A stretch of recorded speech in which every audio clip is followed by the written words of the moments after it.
అండి జొన్న పిండితో వడాలు ఇలా చేసుకోండి. హెల్తీగా, టేస్టీగా చాలా బాగుంటాయి.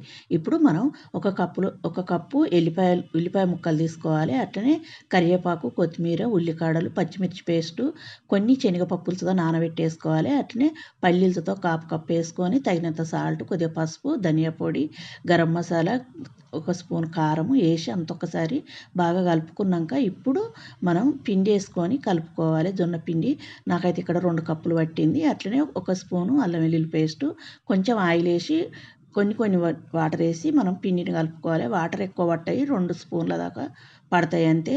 ఇప్పుడు మనం చిన్న కలుపుకున్నాక చిన్న ముద్ద తీసుకొని మనం చిన్నగా ఇట్లా వడల్లాగా చేసుకొని ఒక ప్లేట్లోకి పెట్టుకొని డీప్ ఫ్రై చేసుకోవాలి. ఒక వాయి కాల్చేలోపు ఇంకొక వాయికి మనం ప్రిపేర్ చేసి రెడీ ఉంచుకోవాలి. ఇప్పుడు అన్నీ మంచిగా ఎర్రగా కాల్చుకొని తీసుకుంటే మనకు క్రిస్పీగా, టేస్టీగా చాలా బాగుంటాయండి. ఇలా ఒకసారి ట్రై చేయండి. నచ్చిందంటే లైక్ చేయండి.